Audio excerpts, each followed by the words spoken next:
First and foremost, before I go on a huge rant, and thank God it's Thursday, I had a couple days to cool off. It's all right. Breathe. Let's congratulate first the Kansas City Royals. They have waited 30 years for this. Mm-hmm. They took advantage of every mistake the Mets made. They basically, great teams know how to come back from great adversity. That's what I've been saying all week. They absolutely deserve to be the world champions at this moment.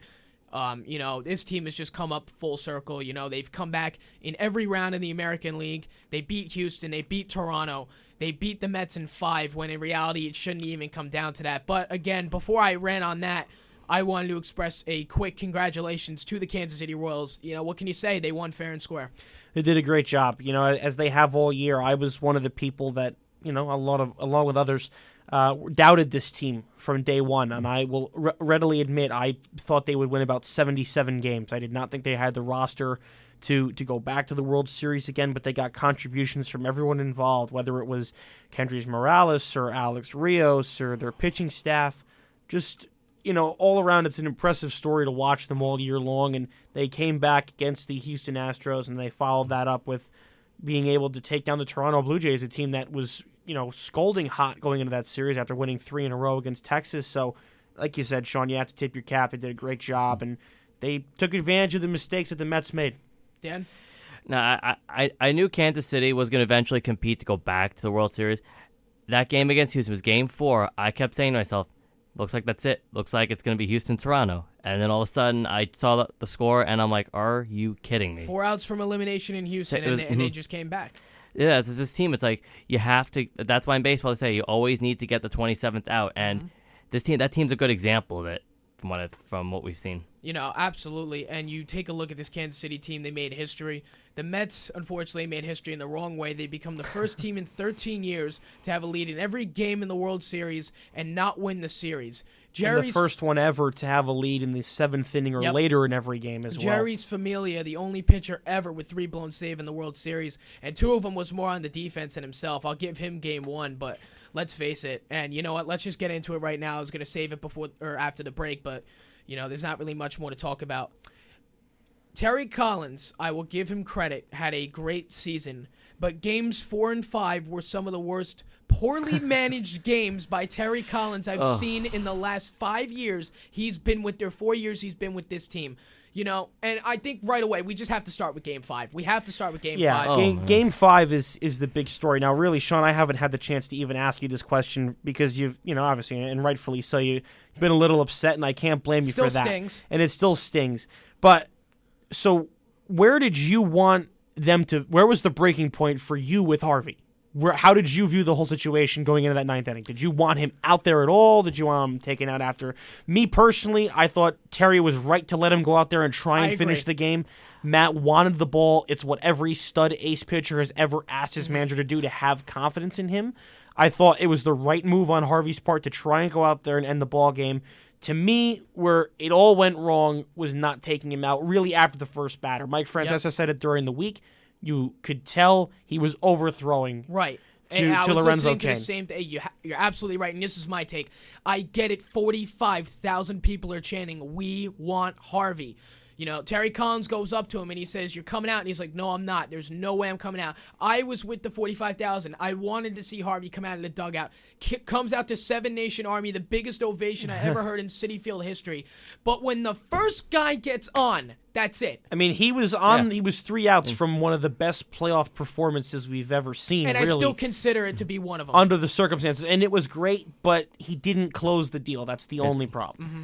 Yeah, I look at that overall. I mean, I like it that this kid had so much passion. He wanted to go finish this game, which I get, and I know that puts Terry Collins in a bad spot where he, obviously every manager takes the blame for it, and obviously he said, I take the blame for it. I think.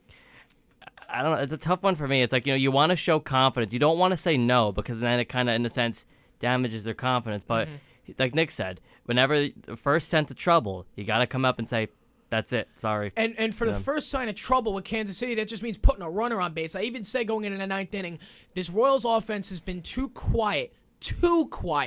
So you know what? Lorenzo Cain walks, all right, fine. He was overthrown. That's when I was like, all right, Harvey, you're finished. And I didn't see Collins come out of the dugout. And I'm like, this is not good. My first initial reaction of it being over was before the Mets gave up the lead. When Hosmer hit the double over Conforto's head and Familia comes in with a runner on second base, that's it. To me, that's it. And then you know what else it comes down to? Somehow, with one out and a runner on third, the Mets get the break of the century. Right holds Hosmer on third, and Duda makes a throw that I think 50 Cent could have made better 50 Cent backwards. would have hit home plate. Oh, that was 50 Cent could have made the throw better backwards, and somehow ends up in the 15th row. That right there, I knew it was over. I knew right there. All right, Royals are just going to make us wait for it now, but this thing is over. Going off of what Dan had said, and I think he hit the nail right on the head. Terry Collins, there was no good result only if the Mets had won the ball game. Mm-hmm. If the Mets had lost with Harvey on the mound, which is what happened, now he wasn't charged with the loss, but he put him back out there, and everyone questions and says, why wasn't Familia in? He's the guy. He's the closer. Let him go. If Familia comes in and blows the save again, and as Mike Francesa said this week on The Fan, let's not act like he's been so lights out. He's struggled in this postseason. It hasn't gone the way. Who, Harvey? Or no, Familia? Jarvis Familia. Oh, absolutely. He hasn't really been great in this series, particularly in the World Series. If Familia comes out and blows the save, then it's how could you take Harvey out? He was throwing the game of his life. It's the game we've been waiting for all these years, and you let Familia ruin it for him. It's not a good situation for any manager to be put in. Unfortunately, it's the spot Terry Collins was put in. And I know everyone wants to say, well, Matt Harvey was selfish. He put himself ahead of the team. He's but supposed to do that. If you look at a Roger Clemens, Bob Gibson, Denny McLain, any one of the great aces over the years past. Madison Bumgarner demanded the ball out of the bullpen last year, and you're going to complain that Matt Harvey wanted to stay in this game and finish the job? I don't blame Matt Harvey for one bit of this because you are a competitor. You are supposed to go over to your manager and be like, no, I am finishing this game, and we're going back to Kansas City with DeGrom and Syndergaard, and we're winning the whole damn series after this because that's going to set the momentum. He's supposed to do that. But and here's the thing. This is the reason that Terry Collins was in a no-win situation, and as a manager, you sign up for that the day you sign that contract. You're absolutely right. Dan Worthen and Terry Collins met 2 days before Game 5 and said, we are giving the ball to Familia in the 8th inning. Now, you're not going to take him out in the 8th inning. Obviously, he was dealing. The 8th inning, all right, you let Harvey go out and pitch. He did great. But as you are a manager, and in games 4 and 5, what cost you those games was you let your players run your team. That is the Terry Collins of 2011 and 2012. He should have stuck to his guns. That we saw again in the World Series. And you know what? And it goes back to Duda throwing the ball to the plate. We play Game 6. It goes back to Terry Collins letting Harvey come out in the 9th inning. But you know what? You are the manager of this team. You put your foot down. You decide what's right. It may not have been the most popular decision to sit him in the 9th inning or take him out after the Lorenzo Cain walk. But you know what? I personally believe if he had done that, there would have been a Game 6 in Kansas City. It's the fallacy of the predetermined outcome, as Michael Kay would like to put it. You have to sit there and you wonder, would that have been the case? I understand what you're saying, but the biggest issue, like you said, is that he let the game get hijacked by his team, and that's the unfortunate part. Terry should have stuck to his guns on the issue. If he was quite adamant about this, which I think, I counted it. We heard it 6 or 7 times during the broadcast. Joe Buck and Harold Reynolds and Verducci all said, leave Buck out of this. We're talking about the game. They all said it several times over. They want to get at least to the 8th inning, and they're building towards that. But Familia is coming in to close this game out regardless. And, it was such a resounding theme amongst the broadcast team and amongst Terry Collins and Dan Worthen. I agree with you. You should have stuck with it. Because in the end, you have final say. Because it's the same situation that Grady Little put himself in with Pedro Martinez. Which got him fired. And that got him fired. And it's the same situation that countless other managers have encountered. And you know what? You stick to what your gut tells you, not your heart. And I appreciate that Terry Collins wanted to trust his guy and give him a chance. But in the end, it didn't work out. And you know what? I appreciate it, too. And you know what? Trusting Tyler Clippard in Game 4 is all I got to say about that. I'm not even going to get into that. Yeah, that was the bigger ones. And, it goes back to, Harvey and Cespedes hitting on one leg. I know bases were loaded, but he couldn't even put pressure on his leg. I get what Terry was trying to do, but I bet you he won't make that same mistake ever again. Yeah. We're going to take a quick break here on the show. Coming up, we will finish the recap of the World Series, what to expect in the offseason, and then, of course, we will get into our big NFL portion of the show at the top of the 5 o'clock hour with with Dan Collins leading the way and Nick Flaherty to follow. 15 minutes past the 4 o'clock hour, you're listening to SMC Sports on 90.3 FM. 973-655-4256 is the number to call to join the conversation on 90.3 FM. Back after this. Hi, this is Ed Helvey, founder of Montclair State Radio way back in 1966. And you're listening to 90.3 FM WMSC, Upper Montclair, New Jersey. Still the voice of Montclair State. Makes you feel happy like an old-time movie. I'll tell you about the magic and the free your soul, but it's like trying to tell 20 minutes past the 4 o'clock hour, you're listening to SMC Sports on 90.3 FM. 973-655-4256 is the number to call to join the conversation. Sean McChesney, Nick Flaherty, and Dan Collins in the studio. We're wrapping up the World Series. We're wrapping up MLB. Pretty good discussion so far. One of the sports team members at WMSC, Mario Papa, called us at the break, and he wanted to point out, which we all knew, of course, this will be the first time in history that a World Series rematch will take place on opening day. And especially now, this should be the Mets' motivation. I said this off air. Let this be their motivation to beat the Royals and outscore them 25-6 in the first series. You know, as they watch that flag go up, as they watch them get their rings, I want the Mets on the field when that all happens. I want them to see it. I want them to see it. I want their let that be the motivation to just annihilate them on opening weekend.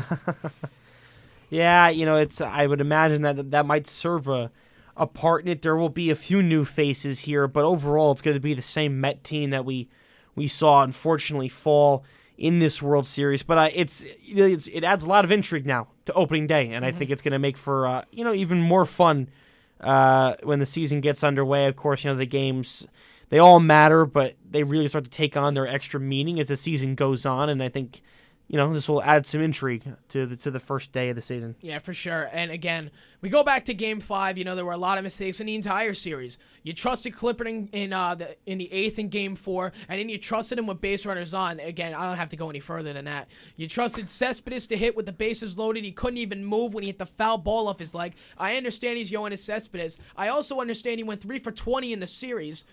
You trust Harvey to go out for the 9th. It was a struggle, but I got to be honest with you. I take less issue with sticking with Cespedes than others, and I know he was not physically fit, but he is one of the guys that got them as far as they did. That I can agree with, and I thank him for that. Such a pivotal piece and such an important member of this team.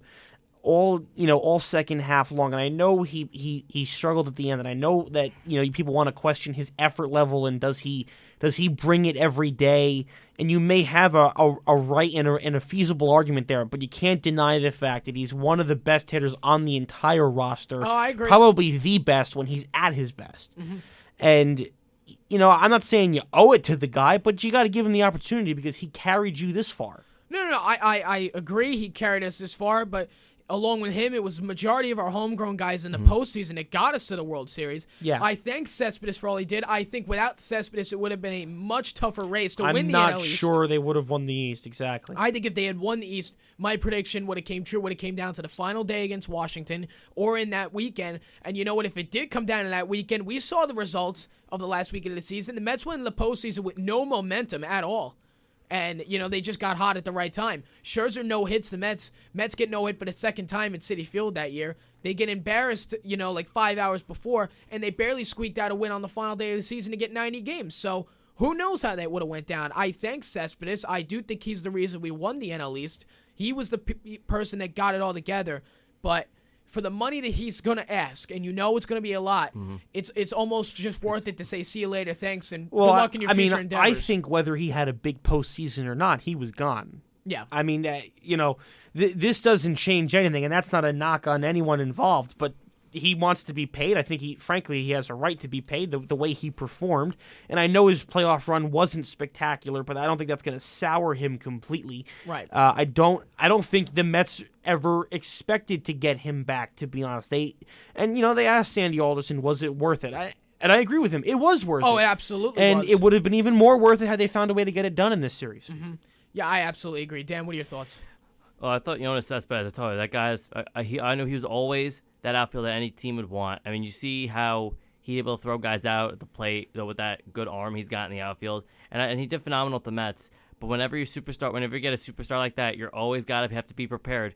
They're going to say, I want this much money. And then you're left with that decision where do you put the team in jeopardy, I guess, money-wise, or do you put I guess next year on the line and say, we appreciate everything you've done, but sorry, we can't pay you that much. There's a reason he's been on 4 teams in the last 3 years. Or, sorry, 3 Well, teams. I mean, Oakland, that's 4 teams. That's via trade. I mean, part of it is the rate. He's been on his first team, the A's. Their whole philosophy is not centered around spending money. That's just not the way that Billy Beane does business. So he was bound to be moved eventually. I'm surprised that Boston didn't hang on to him, really, but they had that great group of young outfielders, so that's really why they moved on from him. And he really got moved from Detroit because they were out of it. So I don't know if it's so much an indictment of his contract or him as much as the circumstances he was under. And I thought Detroit had all the pieces anyway, just none of it worked.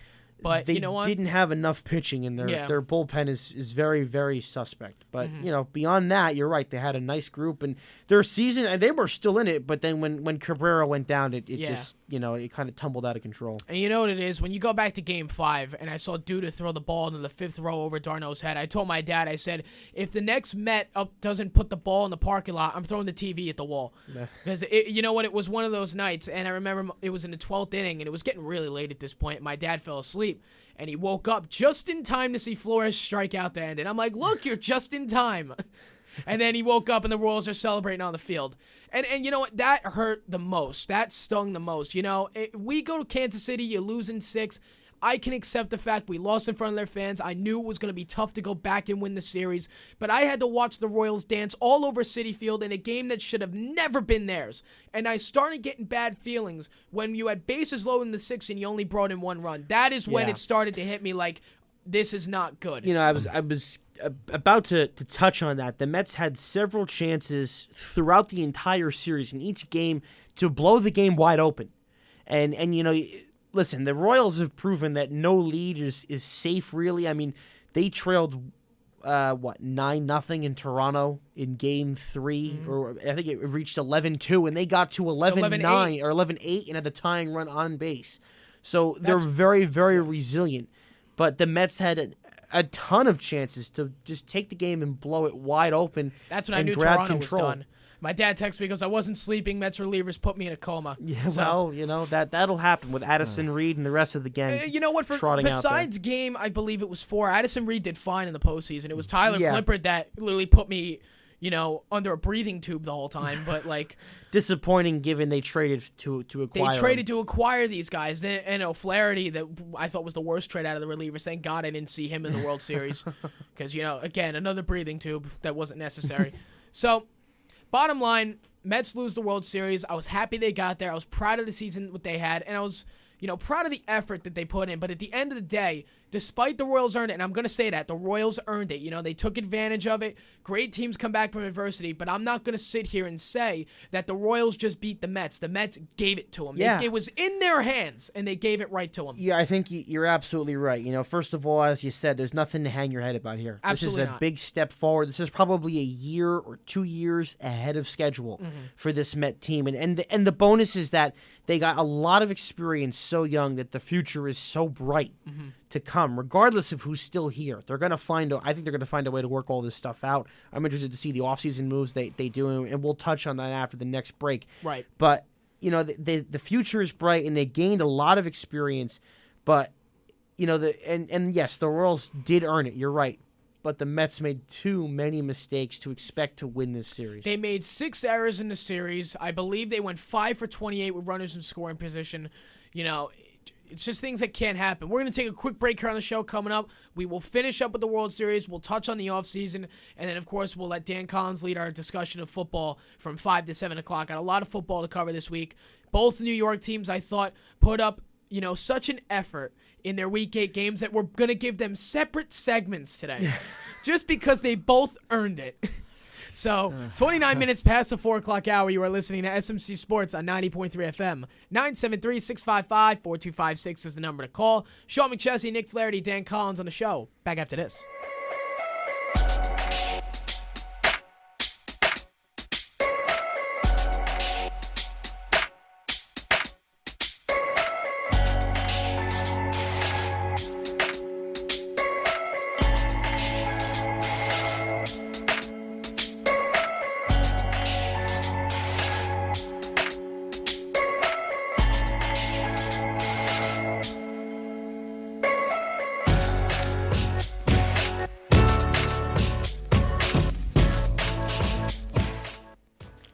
31 minutes past the 4 o'clock hour. You are listening to SMC Sports on 90.3 FM. 973-655-4256 is the number to call to join the conversation. Sean McChesney, Nick Flaherty, and Dan Collins in the studio.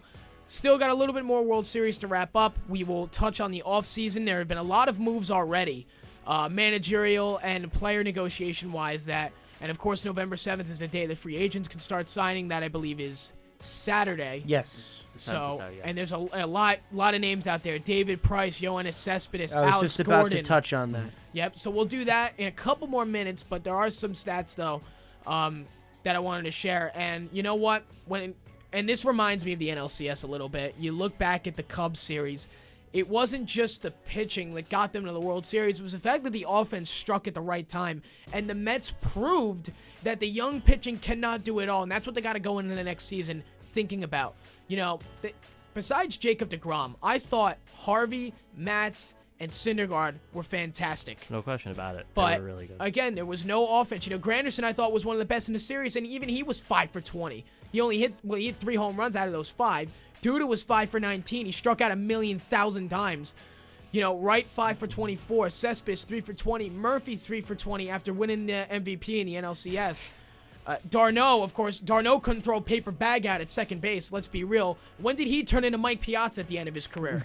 Darno was awful behind the plate. Every time Escobar was on or Dyson was on, I'm like, just go to second base. Like, he doesn't even need to try. Just go. Like, it was awful. It's one of those situations where it's like, you know, why was, you know, almost like, you know, obviously Darno's the guy. You're not going to start Plawecki in the World Series, but, like, you knew every time the Royals got a fast base runner on base, it was automatically a double for them, basically. That's what it was. And I believe it was Francesa who said that perfectly. When a Royals base runner who had speed got on base, it was an automatic double, even if it was counted as a single in the scorecards, because Darno couldn't throw anything out. Bartolo Colon could have been stealing second, and he would have came in safely. Wow. It was unreal how bad he was. Keep going. Keep going. Keep going. You got nothing left, Nick? No, it's all right. But you know, I agree. There was a lot of, you know, I touched on it before the break. There's so many things defensively that they did wrong and struggled with. And Travis d'Arnaud, to be frank, I'm not sure if he was ever really a top-notch defensive catcher in terms of his arm. I think he calls a nice game, and he's pretty good at blocking balls at home plate. But, you know, I think you make a fair point. His arm and his inability to get runners was an absolute killer. But on the flip side of that, they have to do a better job of holding runners on. Mm-hmm. You know, the staff, some of that has to fall on the pitching staff. You know how active on the bases these Royals are. You got to do a better job than that. Yeah, it makes me wonder if they even looked at tape in that 6 days that they were off before they went to Kansas City. But, you know, again, that's going to come on in experience. And you know what? I'm not saying that the Mets are going to be in the World Series again next year, but the Royals set the standard on how this is supposed to work. Now the Mets have the experience. Now they can take that in the next season. Your first step now, you have to win the NL East again. When you get into the playoffs, obviously now the expectations are now you have to win the whole thing. Mm-hmm. And because that's on every team. And you look at what happened, you know, the Mets were supposed to make a push at 500. Then they won the division. Now you're already exceeding expectations. Then you win the pennant. You're over-exceeding expectations now, and you lose the World Series. Next year, now your expectations, you win the whole damn thing. A lot of pressure on this young team. Yeah. Before we get touch base, I guess, the free agents, I think the Mets, just over like the roster, obviously said you're probably not going to have Cespedes back. You know, who knows what's going to happen with Daniel Murphy. I think this Mets team, pitching-wise, they're pretty stacked. They should really look into, if any second baseman, if any, or just try to see what they have in like their minor league system. But definitely, they need to get a solid catcher with experience. Like, I don't know who's out there. I think AJ Pierzynski's one out there, I think. No, I don't think so. I mean they don't need a catcher. They don't need a Darno catcher. Is the everyday guy. Darno needs to get better at throwing runners out. He hasn't thrown a runner out since September 30th. Oh. So Darno is the guy, and he will be for a very long time, but he needs to get better behind the plate. His offense has gotten a lot better. He's done better at blocking behind the plate, but you know he's got to get better at throwing runners out. And even, you know, in the Cubs series, in the Dodgers series, every time I saw that runner break, I was like, here we go again. You know, now another runner in scoring position. Like, he couldn't throw anybody out. You could have had the Grim Reaper running on second base again, you know, and he's got skeleton legs. He's still beating Darno's throw. Like that, Darno's going to be the catcher for a long time, and that's what they're going to have to work on in spring training, throwing runners out. That's going to be his key going into spring training. And, you're right. Cespedes is most likely gone. Murphy, I don't know. Maybe his value went down in the World Series enough where everyone was like, there's Daniel Murphy, and the Mets can re-sign him. So who knows where Murphy's going to end up. But when it comes to the farm system, Dilson Herrera is one day going to be the guy. It's just one of those things where he's going to be the guy, and it's just going to be one of those things. Now, touch base on the NFL, or not the NFL, the MLB offseason. Nick, who are your guys that you're looking at? So free agent-wise, since I have the list up here of the top 10 guys, they're listing, obviously, them out, and this was without Yoenis Cespedes being figured into the equation, Daniel Murphy being figured into the equation. But obviously you have Murphy, you have Cespedes, who Cespedes is going to draw a ton of interest. Mm-hmm. Murphy had a great postseason, and that'll help his stock. Obviously his World Series wasn't great, but I still think he's going to probably be due for a payment at some point from one of these teams. But Justin Upton is available, coming off of a decent year in San Diego. He wasn't spectacular, but he played well. He's one of those guys that if you can get him while he's hot, he's really going to put together a big year. Jason Hayward coming off of a nice year with the Cardinals. I'm not so sure if that's someone the Mets would be looking into.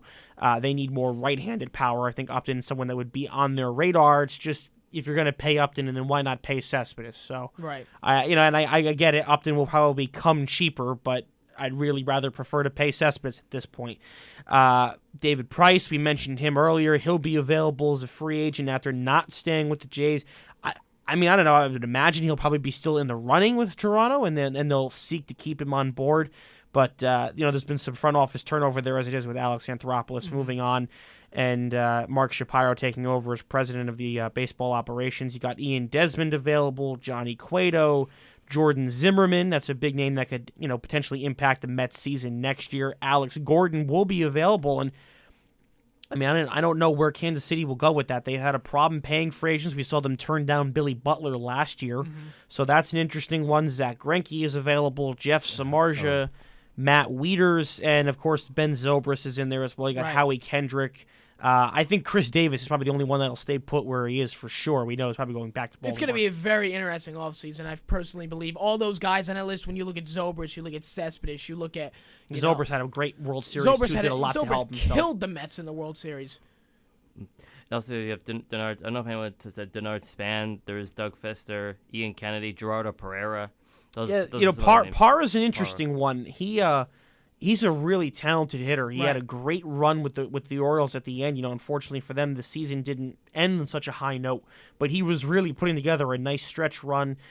Span's also an interesting player. The problem with Span and Fister, though, such an injury-prone year last year, both of them missed so much time. You don't know what they have, really. I know Span came back, and you got a little bit better of an idea there, but Fister, I don't think, pitched very much at all this year. And we'll see. I know Hisashi Iwakuma is another one available from the Mariners, but there's going to be a collection of guys that teams are going to be after. I would imagine that Zobrist is someone that's on the Yankees' radar when it comes to second base, and also because he can play several positions. He can play first and short, third, the outfield positions as well. So a lot of different room to work them in. You could also throw Howie Kendrick in that mix. I think anybody playing second base over Steven Drew. Everyone that's not named Steven Drew and Dustin Ackley. Sean Martin asked me, he goes, would you trade Murphy for Steven Drew? I go, I'd rather play without a second baseman. So fair enough. Yeah, it's as you go back for Steven Drew, Nick, I know, Sean, you're a Mets fan, but Nick, you probably agree. Very, I guess, underachieving, I guess you could term it, for Steven Drew. His batting average was so low. It's all in terms of what you expected him to do. I didn't think he was going to be any good to begin with. And yet he had near 20 home runs. He was a hard guy to figure out. He had a few weeks where he would come out and just absolutely mash, and he would get over 200, and then he went straight back down. One of the better accounts on Twitter this year was, is Steven Drew 200 yet? It's a story of Jason Bay in a Mets uniform. Right, exactly.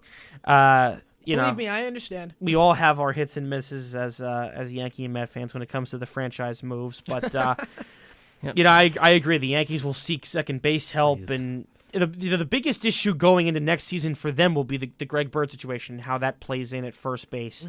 And I think from a Mets standpoint, we know Michael Conforto will be here next year. He's going to be one of the guys in left field. He has to be. Yeah, he's shown a lot of talent, a lot of ability. So he will be one of the guys, but you got to throw in some right-handed power. You got to find some right-handed help, and it wouldn't be a bad idea to keep Murphy on board because he can play third. It's just a problem of how much can you pay a super utility man. Right. Yeah, I was just kind of just trying to calculate the names. And the Mets, regardless of Cespedes, because next year, you said Confronto. He obviously did really good. He did really good from what I've seen. And you'd have Confronto at left, you'd have Granderson, and then you'd have and then Lagares. You factor him in there. If just Cespedes' departure, it just gives the other guys a chance to step up, and the chance is there. They got to take it, and they got to produce. That's Sean, as a Met fan and someone that follows the team avidly, do you think Lagares can be a viable replacement in center field? Defensively, he's an ace. Absolutely. They take Cespedes out every other day. Just not half the hitter that he needs to get better at the plate. Yeah. That I have to admit. And you know what? I do believe that Conforto and Lagares are the future of this outfield. I believe they have been since depends they both on the came in. move. The biggest option they've got to help the team is seeking a trade and trying to bring in some pieces. And listen, you don't want to give away any one of these young arms, but right. I think if you're going to move one, and we had talked about this a bit last week on the show that Zach Wheeler was a name that was in the Gomez deal going to Milwaukee. He might be a name that's in play once again here. So it's an interesting one, and what's your take on that as a Met fan and how you view the team's options going forward? They got a lot of options. Obviously, there are guys that they're going to lose. There's a lot of free agents coming out of this Mets team. Some I expect could be re-signed. Cologne, they talked about. Uribe and Johnson have been talked about. Cespedes, those unlikely. are good guys to bring back on the bench Cespedes, as well. Unlikely. Murphy, who knows? Maybe his value went down enough, but we'll wait and see. But as for now, you only wait and see. You got a couple days before free agents can be signed. And again, it's going to be a great period. A lot of big names there. So we'll wait and see. We'll take a quick break here on the show. Coming up, we will finish up with MLB offseason and then get in the NFL top of the 5 o'clock hour. 973-655-4256 is the number to call to join the conversation on SMC Sports on 90.3 FM. Sean McChesney, Nick Flaherty, Dan Collins. Back after this. All right, 47 minutes past the 4 o'clock hour. You're listening to SMC Sports on 90.3 FM. 973-655-4256. Sean McChesney, Nick Flaherty, Dan Collins talking MLB. Now we have Lucas to come in, and he wants to talk MLB trade and free agency as we start the offseason. You're on the show, man. What's going on? Hi, how are you? Good, how are you? And what did you want to talk Good. about? I was wondering, for the Yankees, if there's any way maybe you think that you can move A-Rod and Sabathia for Harvey and DeGrom. Yeah, I don't see that being a possibility there. Not happening. I wouldn't think so. They're close to untouchables on the Mets side of things, and CC and A-Rod are CC's a good pitcher. They're at the point of being, CC in his day. I would take CC any day over any guy, but right now not really his turn. No. Yeah, I have to agree. CC had his day, but you know what? CC and A-Rod for Harvey. There's and a better DeGrom chance of Alex retiring, which could still happen. Could still happen, but you know what? It's just CC and A-Rod are way past their prime. That would just kill the Mets if that ever happened. Right. And CC Sabathia, he's not the 2009 ALCS MVP he was. No. Right? He's not good. Or the 2012 17-game winner. His knees are bad, and he's just. But he had like a 3 ERA before he went into alcoholism. He also had more no decisions than anybody in the American League. So. Yeah, it wasn't. It really wasn't his best year. I don't think he. Listen. As a Yankee fan, I'd sign up for it, but. Of course you would. You'd win the World Series next year with those two. Yeah. So I think Lucas is gone. And I heard the laugh. Thanks for the call, Lucas. So, Harvey and DeGrom to the Yankees. Now, I think Harvey will be a Yankee one day, but I don't think we're getting CC in return. Can I ask, where does this whole concept come from with Met fans?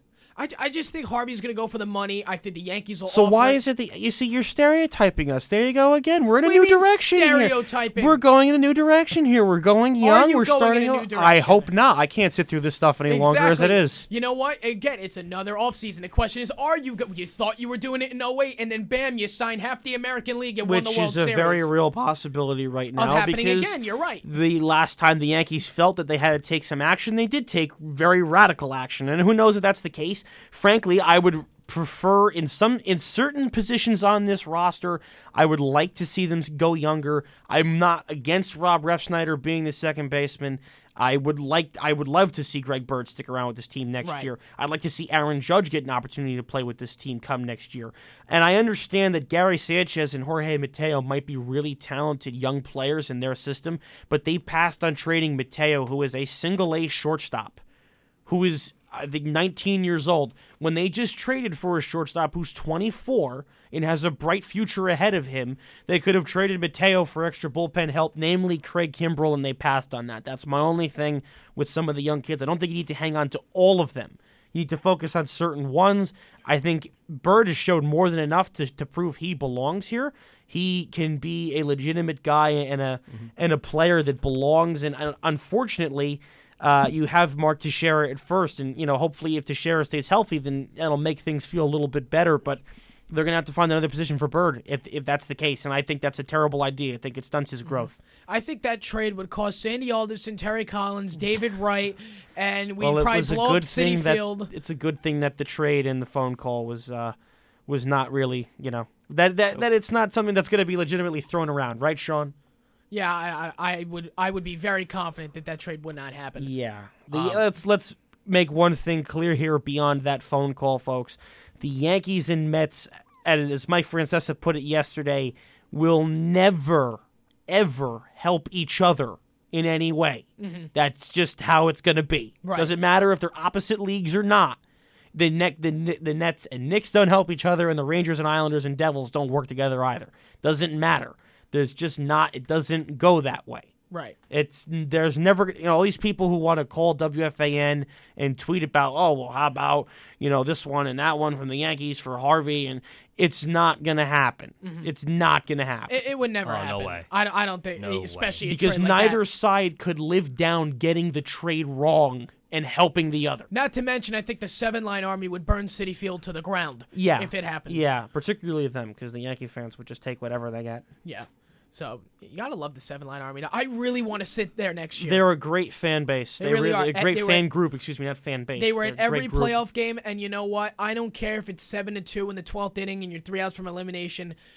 I disagree with the fans who left the ballpark. I was disgusted as they were, but you know what? Well, you still kind of want to see the last out of the World Series. It's a World Series game, but those fans in center field stayed until it was over and more. They were there when the Mets came back on the field. I was going to say that they interacted with the players, yes, right, when the team came out. Yeah, I believe most of them stayed because remember the whole stadium was empty. There weren't that many who stayed, but I believe they were part of it who did. They were at every playoff game till the last out. Yeah. Whether it was a blowout or not, they were there. Whether it was disgusting or it was great, they were there.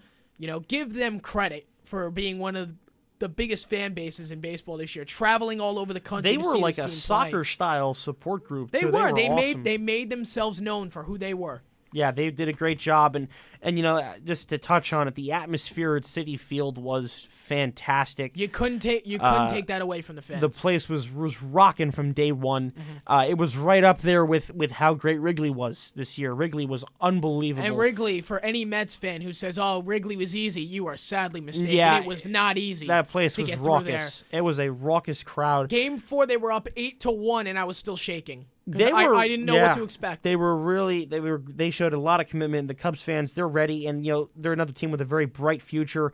But the atmosphere was great there, and the atmosphere in Houston was also awesome to see this year. I can't speak for the atmosphere at Yankee Stadium because the Yankees took all the atmosphere out of the ballpark in the wild card game. But tip your cap to the Mets fans. They came out, they supported the team, did a great job, and overall it made it. I think it made the playoffs a lot more fun this year when you got to include teams like the Mets, and the Cubs were back in for the first time in a while. You had the Mets involved, just a whole host of new faces.